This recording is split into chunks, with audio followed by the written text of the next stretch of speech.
Across the vast and varied landscapes of ancient America, a different kind of warfare was being waged, not with arrows or blades, but with silence, speed, and secrets.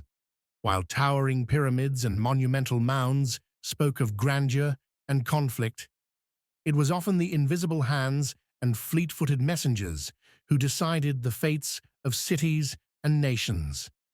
Today, we peel back the veil on a lesser-known world, the world of ancient American espionage.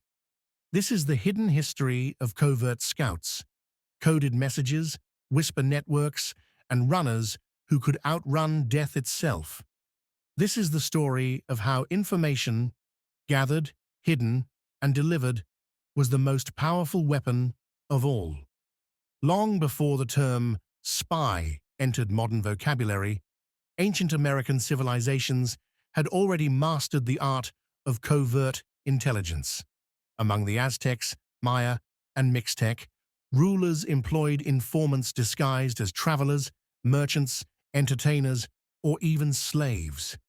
These individuals infiltrated rival cities and military camps, gathering information on everything from troop numbers to food reserves and sacred rituals.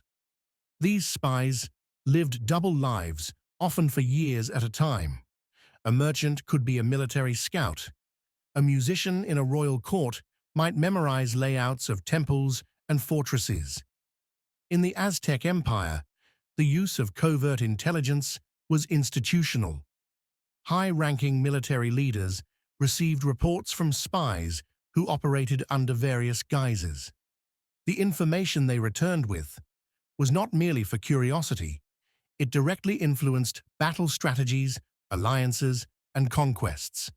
In many cases, wars were won before the first weapon was drawn, all thanks to what was known and what was kept hidden. Spying was a high-risk endeavor.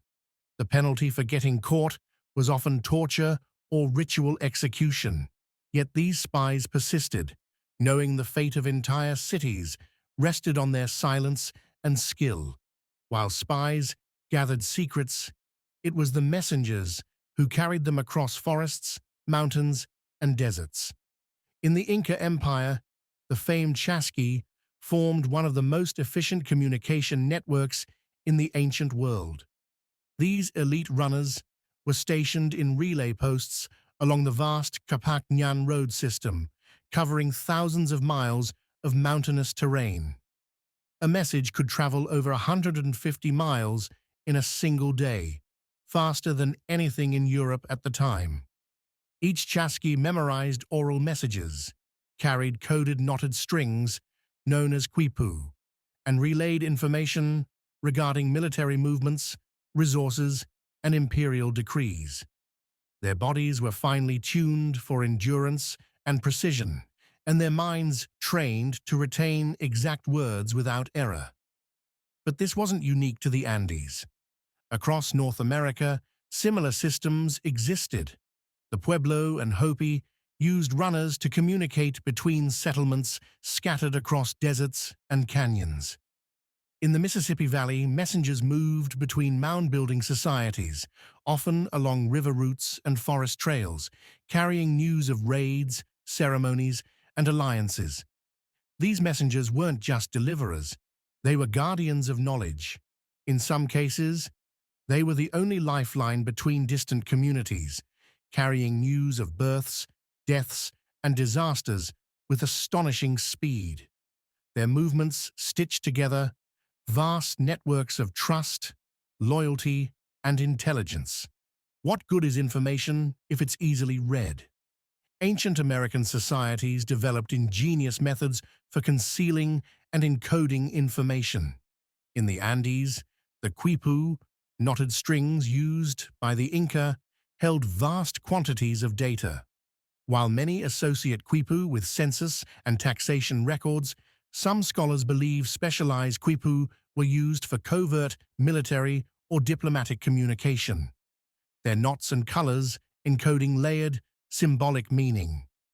The Maya developed an advanced glyphic writing system that could encode historical events, dates, and political narratives in compact visual texts, some designed to be understood only by the elite. In certain cases, messages were hidden within visual art or passed through oral traditions using poetic devices and allegory to veil their true meanings.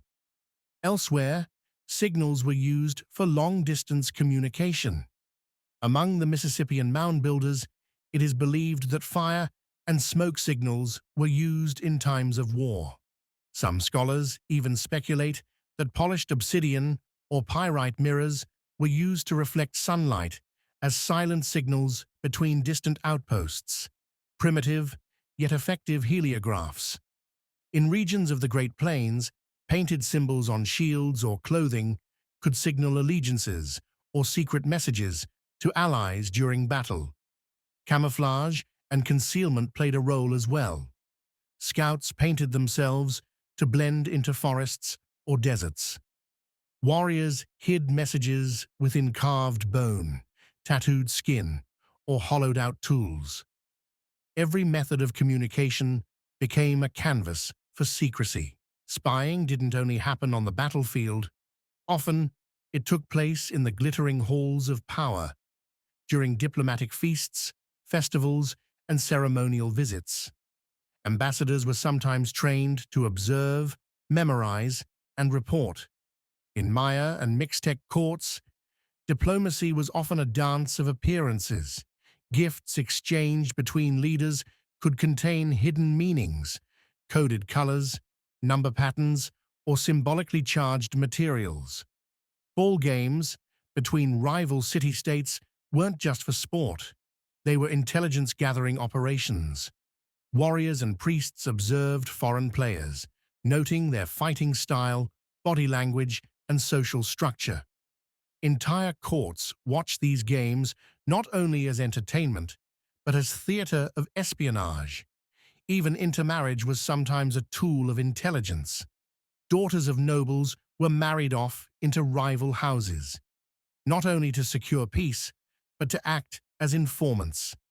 These royal women were highly educated, and many maintained secret communications with their home cities, acting as embedded agents in the households of enemy kings.